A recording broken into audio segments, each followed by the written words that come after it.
Good day mga kamots, welcome back to our YouTube channel. After nga ng successful review natin ng FKM Space, FKM Juke 150, muli tayo nagbabalik dito sa FKM Motors Valenzuela para mag-feature ulit ng another 2 sets of motorcycles na meron sila. So dalawang motor yung i-feature natin sa dalawang magkasunod na episode na ito mga kamots. Unahin na nga natin itong FKM Rev X 125. So alamin natin mga kamots kung ano-anong meron sa scooter nito. Kaya nung huwag natin patagalin pa yan, simulan na natin.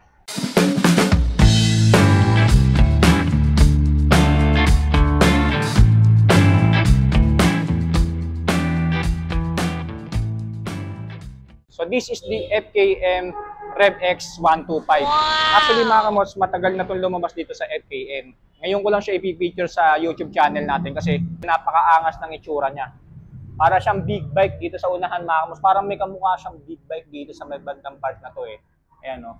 Paki-comment down below nyo mga kamots kung ano yung kamukha nito. So kung magtataka kayo kung bakit kamukha ito ng Italjet Dragster, si FKM or Fecon Motors may collaboration with the other brands. So hindi lang siya basta China brand mga kamots, no? Ang kagandahan dito kay FKM or Fecon Motors nakikipag-collaborate sila sa mga other motorcycle brands tulad ng sa mga Italian brand mga kamots. Kaya kung mapapansin nyo si Juke, kamukha siya ng Vespa. Etong si FKM na Rev X 125 kamukha naman ng Italjet Dragster. So collaboration po yan with the Italian brand, ni FKM. So yan yung mga pinagmamalaki nila dito sa FKM or Fecon Motors. Hindi lang sila basta China brand mga kamots kasi may mga nagsasabi daw China brand lang daw si FKM, Fecon Motors. Kung nagkakamali po kayo mga kamots dahil may ilang mga motorsiklo sila na with the collaboration with the Italian brand. So let's go back here. So, ito pala nire-review natin na kulay is white na may combination of red and black. So sabi ni FKM Motors Valenzuela, may available pang ibang kulay nito, color gray and then color black. So wala nga lang sila ngayon dito as of August 2025. Meron na sila dito is white with a combination of red and then black. Meron siyang air vents dito para pasok na pasok yung hangin dito sa loob, no? Ayan. Sa gitna niyan, meron dito mga pairings na black and then napakalapad talaga ng ano niya dito, yung pairings niya dito, ma'am. So, pagdating dito, ayan, so ito yung pinaka-headlight niya. Para talaga siyang may kamukha na big bike, ma'am. So, hindi ko lang masabi kung Ducati ba. Ang kagandahan dito, what we have here is a full LED headlight na naka-projector lamp na. So, bali 4 na units yung projector lamp niya. So, dalawa dito sa right side and then dalawa dito sa left side. Ayan. So, pagdating sa DRL niya or daytime running lights, dito siya nakapwesto. And then sa turn signals naman niya mga kamots, dito rin nakapwesto sa baba. So LED na po lahat ng ilaw nito from headlight, DRL, turn signals going to tail light. Sa gilid naman niya kalagay dito is sa Rev X 125. Napakaangas ng pangalan niya, no? Rev X. Meron siyang fork boots, front suspension protector. Wow! So pagdating dito sa pairings na to, kulay pula. Ganda oh. Lang dito sa gilid is Fecon. Sa part na to, para siyang merong grills dito. I think parang urbans lang din yata to mga kamots. Parang singawan lang ba. Ayan. Pero nakapagdagdag aesthetics sa motor na to. Magkabilaan po yan. Minimalist lang ng taillight niya. Maliit lang. Pero dalawang portion. LED na rin po yan. And then pagdating sa turn signals niya mga kamots, nakahiwalay nga lang. So iiwasan nyo na lang na mabali ito. No? Meron siya reflectors dito, rectangular shape. And then built-in plate light, of course, di mawawala yan. Minimalist lang naman yung tambucho niya. Mahaba, and then mahaba din yung tip niya dito. Medyo nakababa. Sa heat guard niya, plastic type. Meron na siyang built-in tire hugger na mapapakinabangan natin lalo-lalo na nag-uulan dito sa Pilipinas. So, ang ganda ng crankcase ng CVT niyo, parang may glossy gray ang kulay. Wow! Ayan. Meron siyang kickstart in case na mag-drain o pumalya yung baterya natin dito. Hindi tayo mangangamba magtutulak tayo kasi meron siya yung back-up na kickstart. Airbox niya, and then naka-single shock absorber sa likuran. Kagandahan dito kay Rev X 125 mga kamos, naka-disc brake na rin yung likuran. Pero dito siya nakapwesto sa left side kasi medyo nakapasok siya sa gulong dito sa mags. Ayan, ito yung pinaka-caliper nyo. Passenger foot peg, naka-clip-on, naka-alloy. Alright, so proceed na tayo sa sukat ng gulong nitong FKM Rev X 125. So sa harapan mga kamos, ito ay gumagamit ng 130 by 60 by 13 inches. So tubeless tire na raw po ito ayon kay FKM Motors. And then ang ginamit na brand na gulong ni FKM dito sa Rev X 125 is Kenda tires. So same dun sa unang dalawang ni-review natin na bagong class scooter. yung space tsaka yung juke. Kendo tires din yung ginamit. Sukat ng gulong niya sa likuran, naka 130 by 60 by 13 inches din. So maliit lang yung grab bar niya, and then naka-alloy. And then dalawa naman yan mga kamos magkabilaan, no? So, hindi siya yung sambo. Ito naman yung upuan ni RevX125 na parang naka-leather na rin siya mga kamos, no? And then naka-anti-slip features na kapag bigla ang kumreno ka, hindi basta-basta dudulas yung driver mga kamos. Kasi makapit yung cover na ginamit ni FKM dito sa RevX125. Ayan. So malapad sa driver and then sa passenger, medyo malapad din. Komportable ng upuan. Napakalaki ng underseat compartment niya na ayon kay FKM Valenzuela, kakasya daw dito yung half-face helmet. Kung hindi naman kayo maglalagay ng helmet, marami pa kayo malalagay dyan mga kamos, no? Mga kapote, mga tools, mga bagay-bagay na pwede pa natin mailagay dyan. Ito naman yung tangke ni RevX125 dito nakalagay sa underseat compartment niya. Sa pagdating naman sa fuel tank capacity ng FKM Falcon RevX125, ito ay mayroon 6.3 liters. Ayon kay FKM Motors Valenzuela, naka-carburetor type pa raw po itong RevX125. So dito na rin nakalagay o nakapwesto yung baterya niya sa footboard niya mga kamos, no? Tapos naka-shutter key na rin siya. Dagdag security features dito sa RevX125. Naka-activate na raw to. Pakita ko nga sa inyo mga kamos yung itsura ng instrument panel niya. Combination of digital and then analog display. So pagdating dito sa digital mga kamos, nandito yung built-in clock.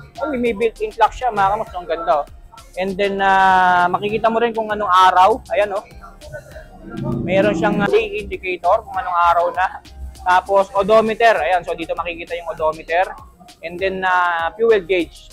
Dito naman sa analog side mga kamos, RPM gauge and then speedometer gauge. Ayan.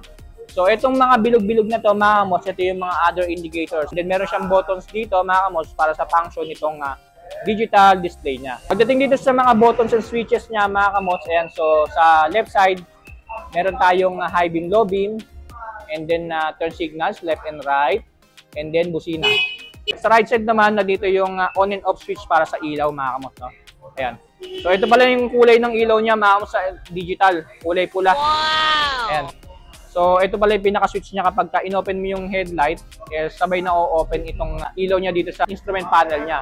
Kapag nakapatay yung headlight mo mga kamos, ayan, so mamamatay din yung ilaw niya, which is convenient din kung gusto natin mapatipid yung pagkonsumo natin ng baterya dito. Kasi sabay na mamatay yung headlight niya at yung ilaw dito, no? Which is practical na way na ginawa ni FKM para mas lalo pa natin mapatipid ang pagkonsumo ng baterya natin dito sa FKM RevX125. Bubuksan ko ulit dito sa analog, color white na background dito na ilaw. Sa baba niya nandito yung electric push starter na color red yung pinaka-button niya. As you can see, napakaliwanag niya. Of course, naka 4 units of projector lamp na po yan. So, napaka-futuristic mga kamos. Although naka-card type siya, pero pagdating sa mga ilaw niya, lahat naka-LED na. Ito yung daytime running light niya. And then, pagdating naman sa turn signals niya sa harapan, ayan, so napaka-tingkad ng buga. Tail light niya. So, maliwanag din naman yung buga. And then, sa turn signals niya, ito. Gusto ko lang magbigay ng correction mga kamos kasi nabanggit ko kanina kamukha ito ng Italjet Dragster. Sabi ni FKM Valenzuela, more on kamukha din pala nito mga kamos yung Italjet din pero formula. So, yun pala yung kamukha niya. Yung Dragster kasi medyo naked daw ang itsura nun. Alright, so yan po yung looks and appearance itong FKM RevX125. So alamin naman natin ng mga engine specs at features na meron itong mala-Italian brand na scooter na ito coming from FKM.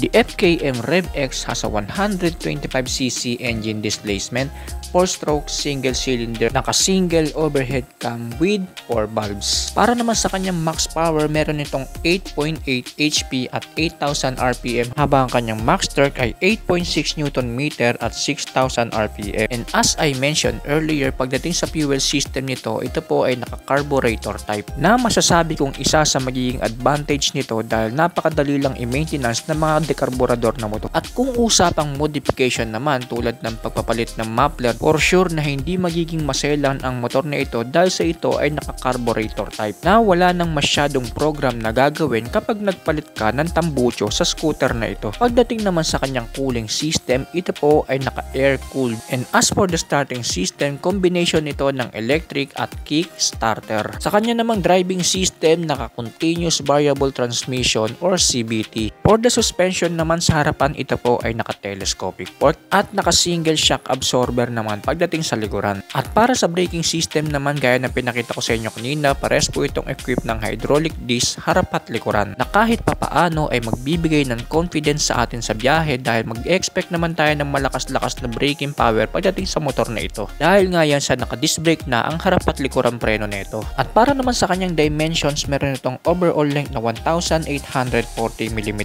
overall width na 680mm at overall height na 1,150mm. At meron naman itong mataas-taas na seat height na 800mm. Mayroong ground clearance na 150mm.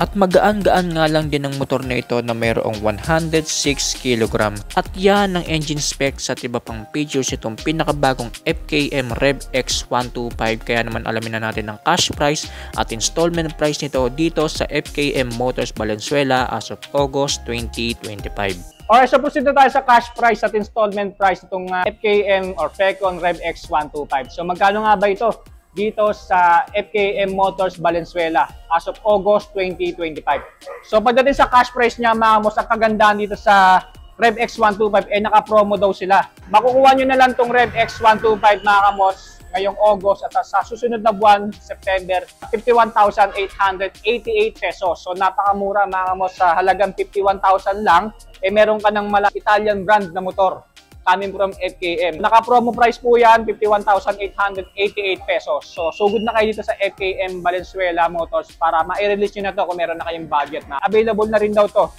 kunin as installment price via Cebuana. And then sa in-house financing, makipag-ugnayan na lang kayo sa FKM Valenzuela para sa mga options na pwede nyo kunin sa in-house. So itong babanggitin ko, mga kamos, is via Cebuana lang.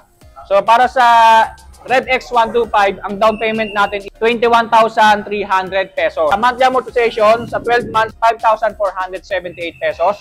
24 months or 2 taon, 3,267 pesos. And then 36 months or 3 taon, 2,530 pesos po ang ating monthly amortization dito sa Rev X125. Kung kukunin nyo siya as cash price, wala na kayong makukuha ang freebies kasi yung promo price niya, parang yun na yung pinaka-freebies na bigay sa inyo ni FKM kapag kinuha nyo itong Rev X125 ng cash. And yung kagandahan doon, mga kamos, kasama na doon lahat, all-in na, LTO registration at insurance. So sa 51,000, mga kamos, all-in na lahat, motor, insurance at LTO registration na 3 years. So hindi ka na rin talo, mga kamos, kahit wala kang freebies na makukuha. Pagdating naman sa installment price via Cebuana, yun, so makakakuha ka ng freebies na helmet or top box coming from SEC. Ayon kay FKM Valenzuela. So yan po yung cash price at installment price itong FKM Rev X125. Again, meron silang Facebook page, mga kamos, para kung gusto nyo mag-inquire nitong Rev X125 kung meron pa bang stock. So napakamura na nito, mga kamos, 51,888 pesos. Meron ka ng brand new na motor na Italian ng brand coming from FKM Motor. Message na lang sa Facebook page nila, mga kamos. And then, bago ko tapusin itong vlog na to, gusto ko ulit magpasalamat kay Sir Josh na branch manager ng FKM Valenzuela. Maraming salamat. And then, kay Ma'am Rose, kay Sir Christian, and then kay Sir Aki na nagbigay sa akin ng information kanina. Nakamukha nga daw ito ng Italjet formula, hindi dragster. And so, maraming salamat kay Sir Aki. So, dito ko na natatapusin ang aking vlog, mga kamos. Abangan niyo pa yung susunod na motorcycle vlogs natin dahil ipipicture naman natin yung adventure scooter na meron si FKM Motors. So muli maraming salamat sa inyo. Stay safe, ride safe always.